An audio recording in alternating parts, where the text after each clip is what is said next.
Hello, everyone. Good morning and happy Shochu'sday. Welcome to Japan and Mhm. basically our 44th episode of this weekly show. I am your host, Christopher Pellegrini. With me, as always, is Stephen Lyman, my co-host in Fukuoka, Japan. Stephen, how you doing this morning? I'm good, Christopher. How are you? I'm Hanging in looking a there. little. I actually slept really well last night, but I'm looking a little red-eyed. I think there's some allergy thing going on. So, my Oh, my makeup artist has the day off, so I I'm stuck with the bleary you eyes. you don't, but I thought you didn't deal with I d- seasonal allergies. I'm not sure it's seasonal. I just woke up with like feeling a little scratchy, so not sure what's going on. Could Itchy and be scratchy. That's my spring every damn year. sure, Welcome, sure. welcome to the reality of basically beautiful blossoms and lovely nature everywhere in Japan that will mess with your sinuses, at least in my experience. Sure. Uh, which is why I'm here in Okinawa still to this day, is basically to remove myself from all of those allergens, which are haunting my every single step in Tokyo, Japan. And I don't know what they do out there in the West, out in the suburbs in Saitama, I guess, but it seems that they have planted a ton of trees that hate me and a lot of other people. Uh, so yeah, I hope you're not finally breaking into Yeah. or finally being introduced to which torments. I don't know what percentage of the populace in Japan, but it's a pretty good chunk. Sure. No, I don't think it is. I've had seasonal allergies in other places I've lived, and Hmm. I don't think it's quite that. I think it's a little something. I don't know, rubbing my eyes or something when I wake up. Common Um, show. yeah, I had a little. Yeah, now that I remember, last night something was irritating my eye toward the end of the night. So maybe it's just residual from that. Might have been. Yeah, no big deal. Just anyway. Yeah. So why don't you talk about that? Like, has staying in Okinawa worked for your Oh, seasonal allergies? it really did. It was we moved down here on the first of the month, and it was interesting because it took a couple of days. It was like, wait, hold on, have we really escaped it? What's going on? Are there Mhm. actually do they have those damn cedar trees down here too? And it actually took a couple of days for us to work everything out of our system. I'm sure that the stuff that we brought down with us, our clothing, our luggage, still was dusted with the stuff. Sure. Still had pollen And on it, we right? have a washing machine out on the balcony, and so we went through a couple of cycles, and then all of a sudden you wake up one morning and you're like, oh, I don't have that weird background headache all the time. My throat doesn't hurt. I don't have this weird scratchiness in the back of my sinuses. Huh. Nice. Summer came early, basically. And so that appears to have been effective. It's really nice to be able to smell things again, just not constantly having one sinus blocked, one passage of one of my nasal passages blocked, which is just essentially from mid-January until the beginning of May every year. I Wow. just can't breathe right, Sure. and I have to be on medication. It generally sucks. And so, yeah, I anybody who complains of hay fever in Japan, it's just like everywhere else, I'm sure. Although actually, we were talking to Evan in Germany the other day, and he was talking about some type of allergen that makes your face burn. And I'm like, well, I don't know if it's that bad here, That sounds like but like a chemical accident, it really chemical did sound spill. like it, Yeah. but it's definitely not fun. So Sure. yeah, I'm very happy to be south of Tokyo right now. And by all accounts, I talked to a good friend of mine a good friend of ours in Tokyo yesterday, Kozo, who's up there. He said, "Yeah, you picked a good month to skip town because it was rough this year." I was like, Huh. Yeah. So might need to be an annual thing. Yeah. Now you're heading back next week. Is that right? So you're not going to be on the show. Next Wednesday during this time, I will be in transit. So yeah, you're right. You've got the reins, and you have a special guest next week. I do. I'm going to have Mac from Kampai Planet, who's seems to be taking the YouTube world by storm with his really creative videos about Japanese alcohols. I think his first one was on the Foo Fighters sake, and then good timing, he had just started his programming when the new labeling standards were announced for Japanese whiskeys. So he did a nice episode on that. And the last one I watched actually that came up, I think this week, is on how to pronounce some common names of Japanese whiskeys, which was really helpful for me because I've never been able to remember how to say Miyagi-kyo. So now I think I can remember after his little episode. So I watched that episode too. Yeah, it's clinical.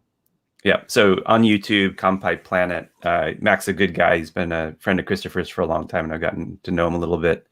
And we'll talk to him, introduce him to our fans or our guests, our followers, our folks. And the more news or the more information there is out there about these drinks, the better for consumers and for the industry. So absolutely, be fun to have him on. And I haven't talked to him since last time I saw him in Tokyo, which was actually, I think, at my book release party. I think so. That would have been 2019. Yep, October 1st, 2019. So it's been a while. Yeah, that was a lifetime ago, wasn't it? Yeah, different world. Yeah. So wow. Yeah. Well, that's going to be great. I think it's going to be our first StreamYard guest. So it should be. We'll need to make sure that we alert everyone better than we did this week, and that's my fault, obviously. We'll keep you updated on that, but it'll be the same time, same place next week, 10 a.m. Japan time, and broadcast to both of the Japan Distilled accounts here, both on Facebook and YouTube, which is where we're going. We're kind of out the two places these days. So fantastic. The headline for the show is actually today kind of about random whiskey or like unexpected whiskey, or what kind of whiskey are we focusing on today? I'm going to hand that one over to you right now. Sure. So actually, when I visited Okinawa a couple of weeks ago, came down and saw you, we met up with our friend Gabe, who's a big whiskey fan, and we're slowly nudging him toward Awamori. Not that he has to choose. I hope that he just finds delicious versions of both drinks, and he seems to. He ended up going on a tour of Chuko Distillery and really fell in love with them, which I think everybody who visits Chuko, and everybody should visit Chuko, and everybody who does ends up falling in love with that place. It's a pretty special distillery with amazing drinks. But Gabe was kind enough when he met up with us to give us samples of the Helios single malt Kyoda 2020 release, which is the first legit single malt out of Okinawa. Now, unfortunately, I only have the sample, so we'll maybe in the comments on look at that little guy, Facebook and YouTube, we'll put a link to more information about this bottling. But released in 2020, this is cask strength. Sorry, I'm just catching up on the notes. 60.9% alcohol. It is not for the faint of heart. Most whiskey traditionally is. Yeah, so most whiskey is bottled at 43%, so 86 proof, right? That's sort of the classic standard for whiskey, and many, well, especially Scotch whiskey, that was the number for a long time. This is 60.9. So this, if 43% is 86 proof, this is 120, almost 122 proof, 121.8. So I need a spit cup because I do have to be productive today. So just a second. So Kyoda is the blue bottle, or the blue label. Right, blue label. Yep. And you and I had the chance to try this with Gabe when I was in Okinawa. Straight from the bottle, actually. Yeah. Yep. Yeah. And this is a little sample. I'm assuming he didn't dilute it at all for me, and I'll be able to tell you in a second. I'm wondering. Oh, I can Ooh. share my screen. Maybe let me try this. I've never tried this before. Sharing screen on StreamYard because what is this? Share screen. Let me just give this a shot, everybody. I apologize. Share screen says gives me tips. Screen sharing is easiest with 2 monitors. Yeah, thanks a lot. I only have one. Screen sharing works best on a good computer. What the hell does that mean? Okay. Yeah, don't show these tips again. Basically, I'm going to tell you to F off right there, Mr. Messaging. And your entire screen application window Chrome tab. Ooh, I like this Chrome tab. And we're going to go with this. Here it is. Try that. Share this screen. So this is the bottle that Gabe, am I right? I believe That's right. This is it, Yep. right? It's that's right. It's a beautiful, it is a really beautiful package. It's a beautiful form factor. I guess the weird thing for me, I think the cap, which is, it's kind of like one of those big wide-mouthed, wide-necked Gatorade type of bottles. Right. Really big opening. Yeah. Yeah, it's beautiful glass, and then you've got this really, I think, a plastic cap on top, which I don't get. Exactly. So anyways, this is what we're talking about right here. This big stout bottle.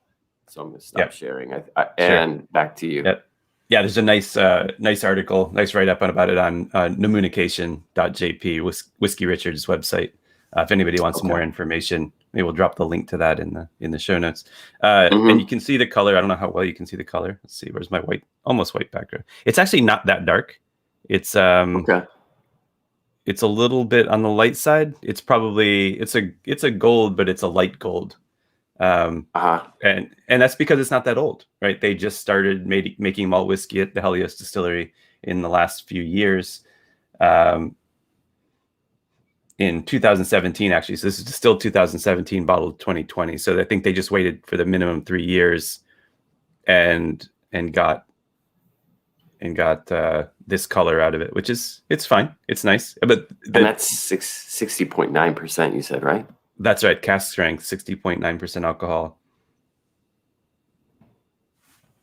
But I have to get pretty close to my nose to be able to smell it. So that's weird. Yeah, it's not a really forceful, it's not jumping out of the glass at you. Do you know how old it is?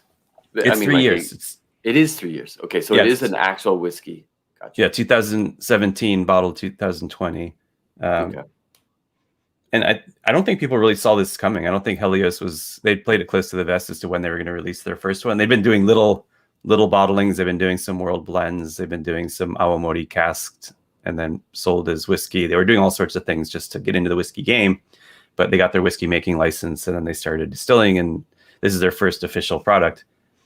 I'm getting a fair amount of smoke on the nose, so I'm wondering if they did a little bit of peating. Yeah, it's very much in the Scotch range when I think of single malts that have a little bit of that smoke. Probably it's not full on Lefroy or something, but it's lightly peated, I guess.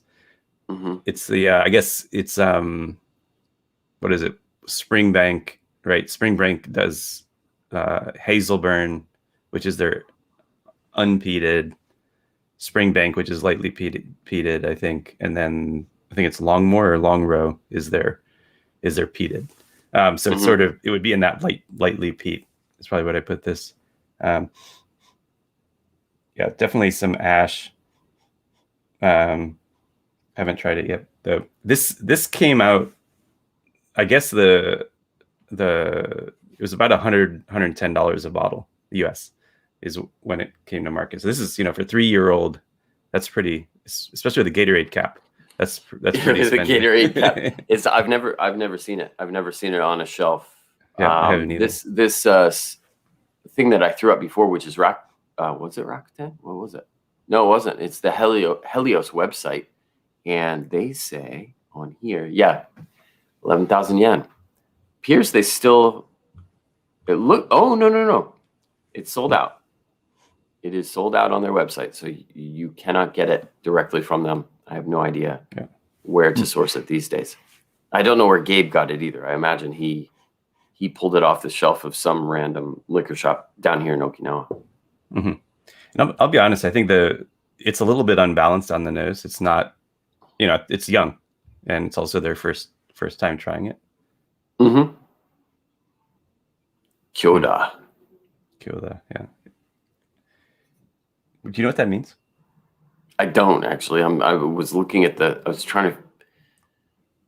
Kyoda. Hold on.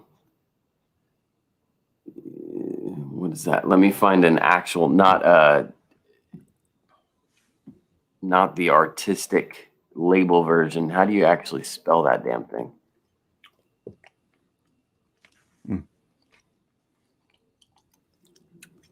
That's hot. That's very hot.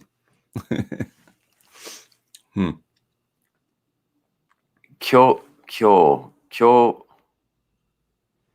I think it's referring to the field of barley. I think it's like, it's some reference to a field. Kyoda. Okay. Let me put it in the comments. Maybe somebody in the comments can help me. Maybe somebody's Japanese ability is better than mine. That's the kanji for Kyoda right there. I believe that's correct. I hope I'm not getting it wrong. But you said it's that hot. looks right. Yeah, it is hot. I mean, 60.9, you'd expect that. So I'm actually pouring off some back in the little samples so that I don't use it all, but I'm going to drop some water in here just to let it open up a little bit, because it's really tight. It's not that pleasant, I'll be honest. At least not at 10 in the morning. Well, I do remember when we sampled it, we were like, oh, hello. I mean, everything about it was what's the word? It was vociferous. It was if you really stick your nose down in there, you get, I recall you get a whole bunch of different layers. And then when you take a drag, it is right on top of you. And it is like taking a drag. It's like chewing on cigarettes, I have to be honest. It's I'm getting a lot of bitterness. It's very, very interesting expression. And I understand why they released it, because it's a whiskey with cojones, basically it is ready to go. And it'll be really interesting to see how it kind of calms down over the decade if they decide to hold on to it for that long. I have no idea what I assume that they have extensive aging capabilities at Helios, because they're most famous. I guess I believe you can say this. Their most famous awamori is kura, which is the lightly aged, very, very straw-colored awamori, which you can find across the country here in Japan, and is going to require them at that volume to have pretty big houses stacked pretty high of casks. Yeah. Have you visited them? I have not. Yeah, I have not either. They weren't that far from where we were staying. It might have been a missed opportunity. Could just run up. Despite, I bet they actually have a pretty well appointed customer facing tasting room. But Helios is one of those awamori distilleries that kind of dabbles in a whole bunch of stuff. If you check their website, you'll just see very clearly, like, oh, this is a big company, and they make a variety of beverages, not all of them alcoholic, and so they're more of a it's definitely a corporation, I guess is the way to put it.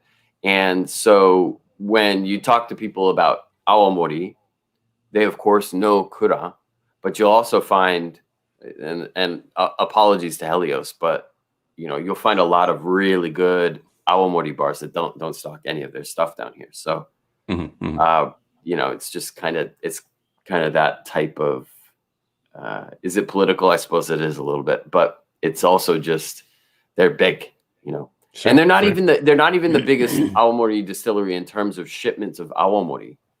I don't even. But they make. I don't know where do they make most of their money. That's a really interesting question. Now that I just kind of brought that thought experiment to the fore. Yeah.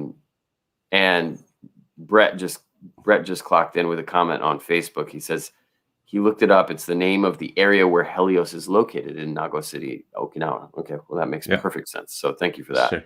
Yeah. Yeah. No, and I've tried some of their rum, and I like it.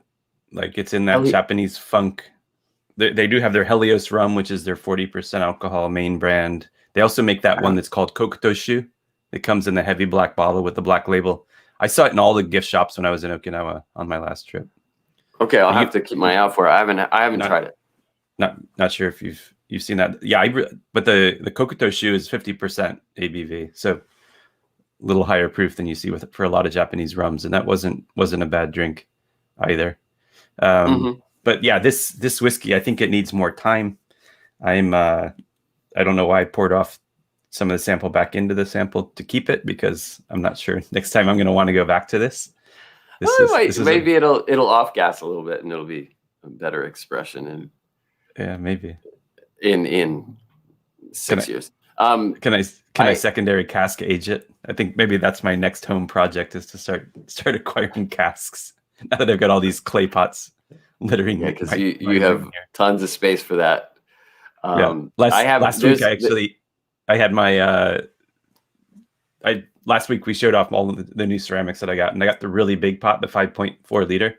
And all of last week I had it sitting on the floor next to me, and I kept stubbing my toe on it as I was having these meetings. So I finally got smartened up and moved it out of the way. Where'd you put it? I've got it actually. Let's see. I'm not used to this backwards. It's over here on the floor in the corner. Between the closet and your my bar counter. That's right. Yeah. Okay. It's out of way. It's not someplace I'm gonna kick. So I would hope not. My toes will appreciate it. There's a question here, and I think this is a difficult question, and I don't know the answer to it, from John, about fermentation on the whiskey. And I don't know if you have any commentary on that. I have no idea whether they do. I mean, one thing, the hine koji tradition in the Aomori world is to do a really long koji propagation and to draw things out. I think that's kind of what a lot of places that focus on good Aomori do down here. They extend things, they try to drag more flavor out of the process.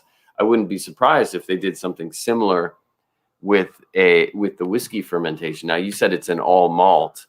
I don't know. Do you have any idea how long that could be potentially? No, I don't. I mean, they didn't even do a good job of letting people know that this was coming. So I don't think that there was any real press release, any data specs or anything that was released with this. And that doesn't surprise me from Helios. As you said, they're corporate, they're big, they're not, they're sort of, I've realized it's almost as the larger companies get and the more diversified their portfolios, the less focused they are on appealing to the geeks among us, with the really deep information like that.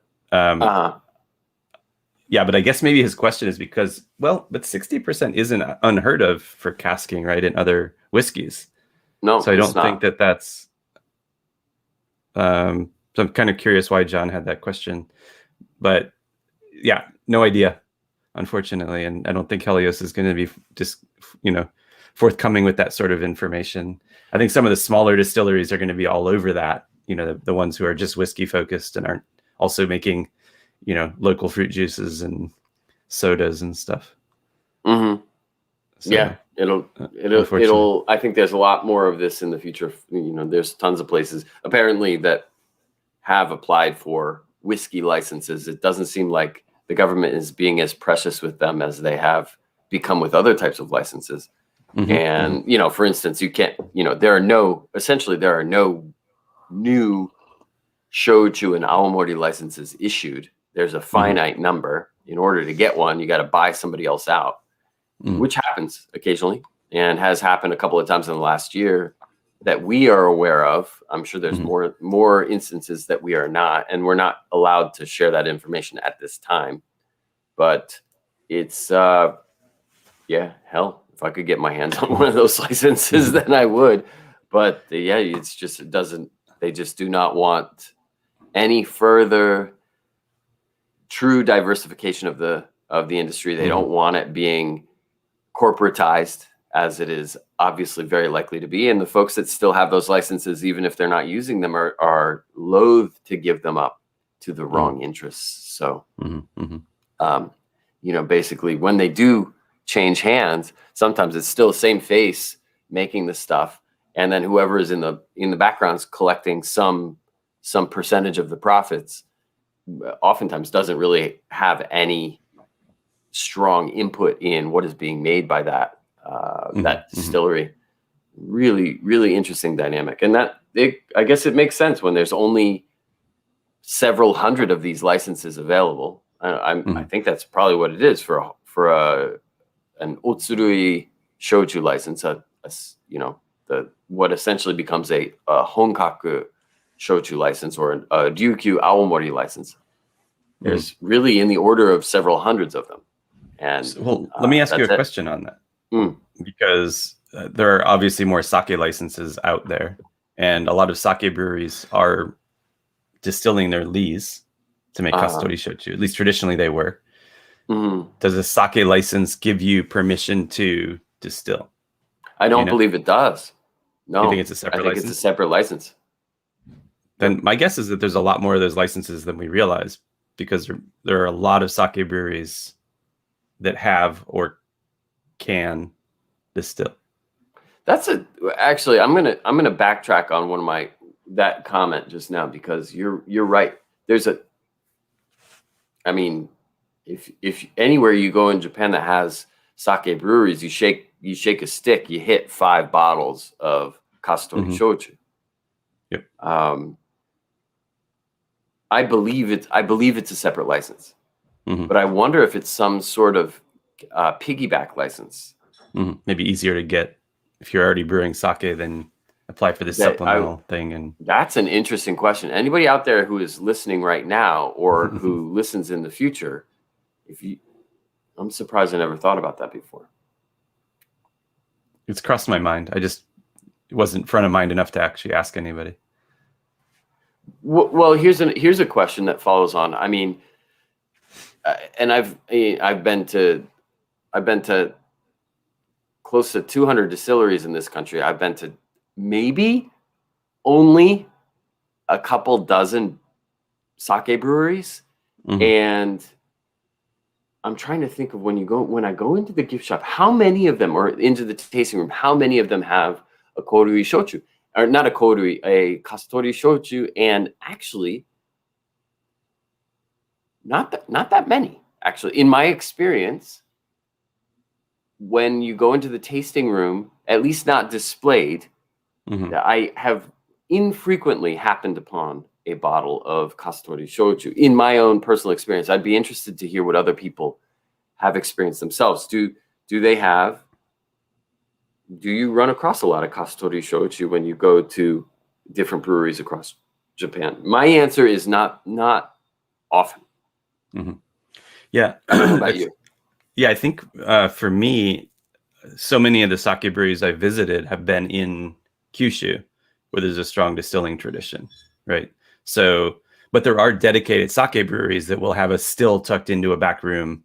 Great example of that is Takahashi Shoten here in Fukuoka, where their distillation facility is essentially an old storage room that they threw a still in with a couple of secondary fermentation tanks, right? And it's really an afterthought, but they make a delicious Kastori Shochu. They make amazing Kastori Shochu. And then the other one I thought of is Mori no Kura, which is where they make some of that Sanabori Shochu.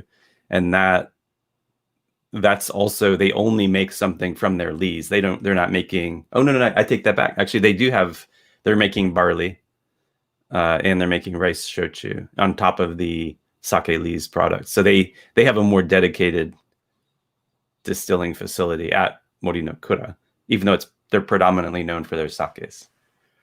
And that's true for a number of the Fukuoka-based sake breweries I visited. They do have dedicated distillation programs with brands made from something other than the lees. But I have been to a few distilleries, a few breweries. They just have a still in order to distill their lees. So that is the exception, at least here in Fukuoka. And in Saga as well as another prefecture, I visited some breweries that also distill. This is an interesting line of questioning. I'm really curious about this. I believe that it is a full-on separate distilling license. I don't think there's some loophole. I don't think that there's an extra easy avenue to getting one just because you happen to be making Nihonshu. But I guess I could be wrong, because there are a lot of places that randomly just have, oh, look, we also make a Kasutori Shochu. So I don't know. Need to ask about that. And, sure. I think for folks in the States, and I think they're available in Europe as well, the Shichida brand from Tenzan in Saga is a really well-regarded sake brand. And yet they have nearly as many shochu in that same label, that same bottle design with that it's become an iconic mark, right? That Shichida logo, really evocative packaging. They have an entire line of shochu with the exact same packaging, and it's the color that changes. The label color changes based on what's in the bottle. So sort of I believe the deep, rich brown colored label that looks like that is actually a barley shochu. The lighter sort of golden. I actually haven't had that. Yeah, they actually make really nice shochu, and they make several different versions of Kasutori. Yeah, I think I've had all of their Kasutori. I have not had their barley shochu. Yeah, they make barley and rice as well. It's good stuff. They do a nice job. I mean, it's not their focus. Their focus is sake, but they do make shochu and they do it well. So, and Saga, they're in Saga Prefecture, and there's only 12 shochu distilleries in Saga. Now, Saga's the backwoods of everything, basically. I mean, they're known for their pottery, but there's not a lot of alcohol production. There's 22 sake breweries, and I believe 11 of those make shochu as well. And then you've got our friends who make mizu shochu, right? Right, Masamune, right? Masamune, yeah. So do they make sake? I don't think they do. I think they used to. I'm sure they used to. I don't think they do anymore. The last time I visited, there was no discussion of that. So I think they've been dedicated shochu for a while now. So they're the only dedicated shochu distillery in Saga. Everyone else is making both, as far as I believe you're right. I believe that's correct. Yeah, I think they are the only one that only makes shochu. Their most famous brand, I think, in terms of sales in Japan, is Nonnoko, which actually is not easy to find outside of Kyushu, but they sell a lot of it. It's a volume brand, and it's easy sipping, very light. Comes in a variety of form factors, including the lovely milk carton, and I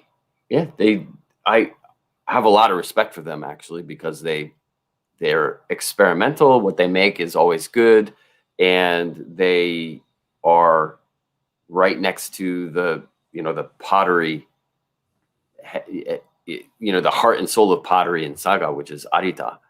And I apologize. I'm going to probably piss some people off by saying that, but at least it's the most famous pottery region of the prefecture, and a place that draws a lot of people in. A lot of travelers go there. And the distillery is right next to one of the main, what is it? It's kind of like a pottery village, I guess, almost. Although I'm not aware if they actually do a whole lot of production in that area. Do they? Well, mostly just warehouses.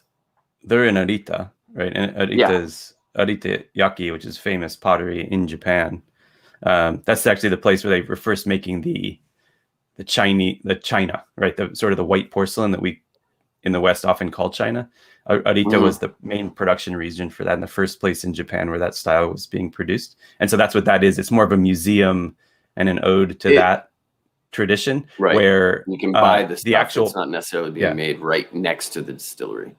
Right. The actual potters are in very old neighborhoods with lots of tradition, old stone walls and stuff. It's a beautiful town to just go walk around and pop into Absolutely. the potters that have showrooms and, you know, pick up some of their amazing pottery for a fraction of the cost of what you'd pay in Tokyo or outside of Japan.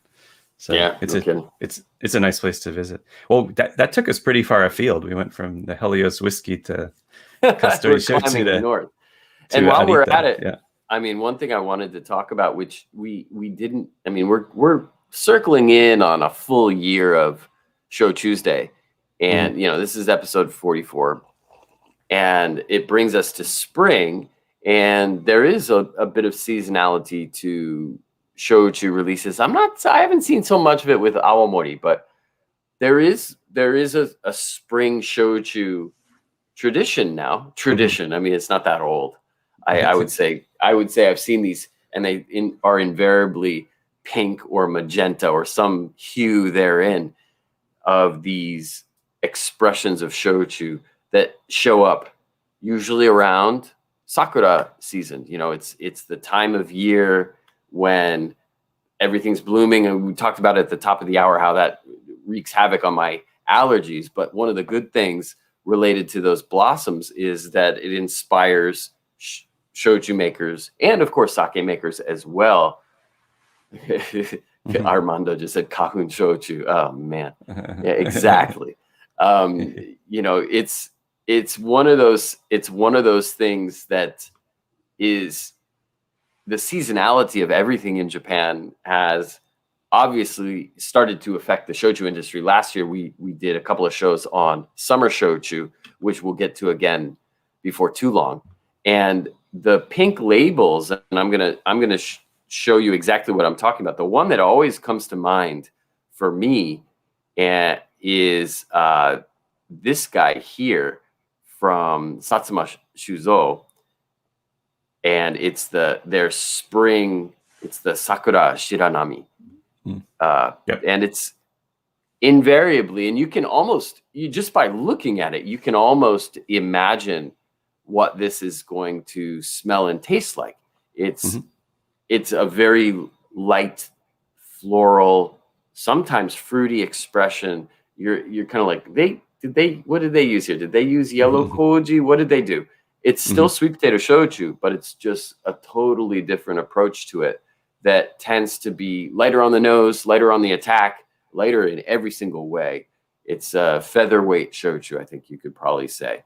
And it's also really interesting. And I don't know in the spring if you want to drink a lighter shochu necessarily. I still want something that's pretty bold and full on because it's still cold out.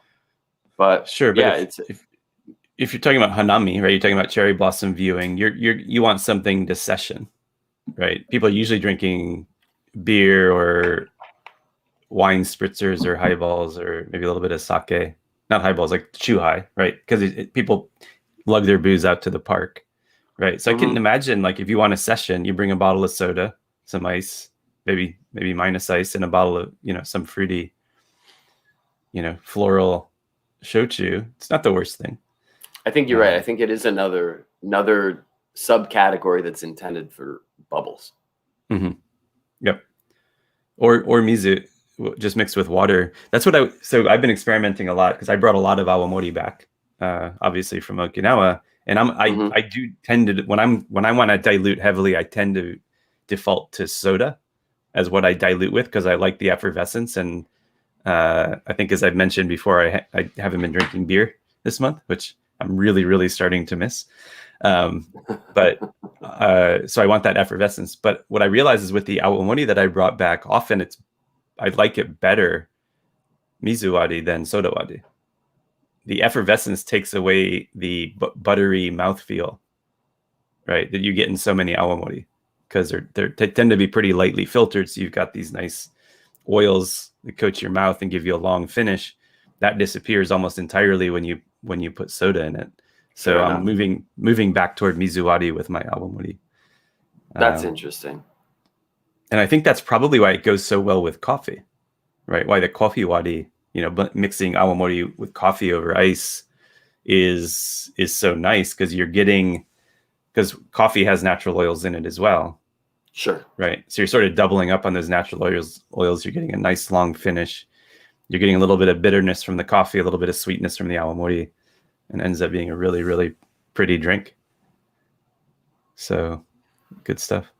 That's an interesting point. I'm not a huge fan of bubbles with my awamori yet, and maybe that's one of the reasons why. Yeah.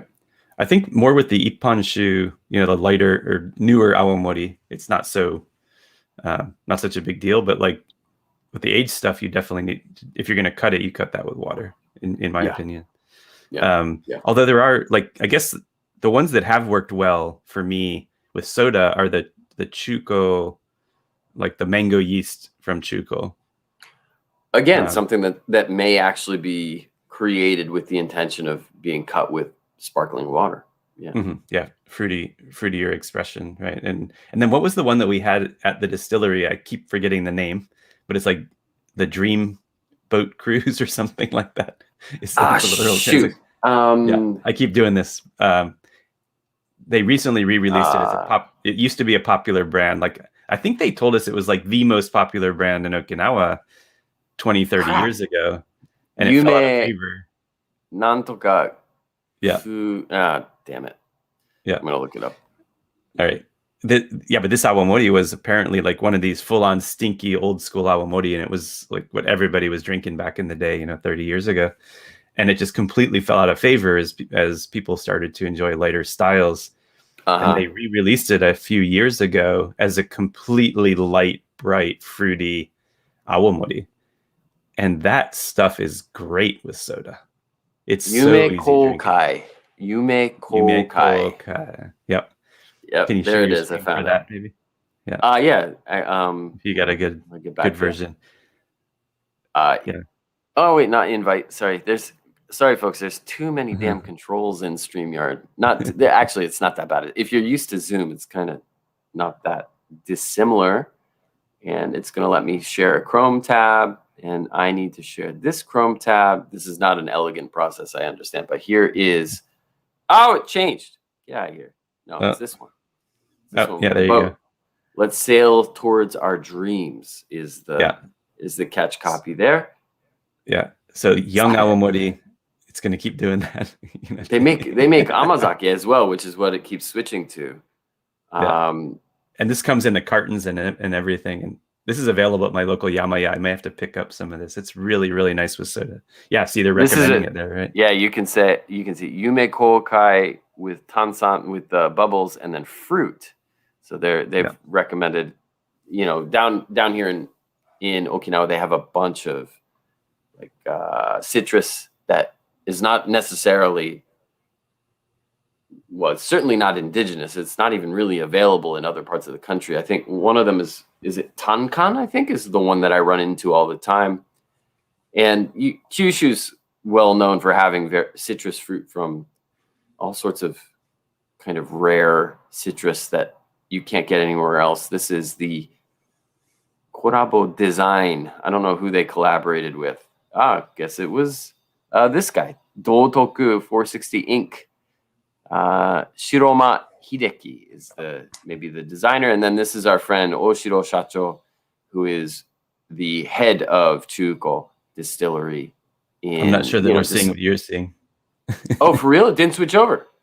No, we were watching the scroll was going by of all their everything. That's good to know. Yeah. Okay, so when I click on something, let me get rid of that. Are you still looking at that screen? Let me get rid of the screen if I can.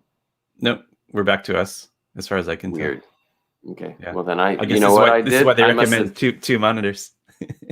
I think that's exactly what it is, because when I'm looking at that, I cannot see anybody. It's not like Zoom where you have your main screen, then the participants panes go up to the top or go to the side. It doesn't do that. It just takes me to the new place. So something to consider in the future if we decide to navigate away. But anyways, to kind of tie the bow on this thing, I think it's good to refocus on what's coming next week, just to remind everybody out there.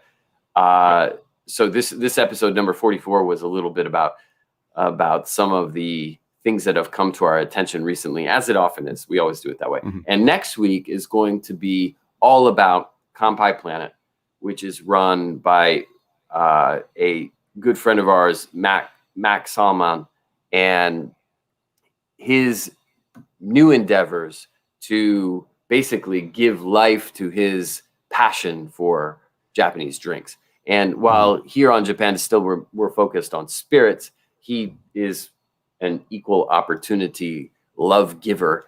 So he is very interested in sake as well. He's interested in Japanese beer, of course, and it'll be a chance for, not me, it'll be Steven running the show next week, talking with him about everything that is catching his fancy.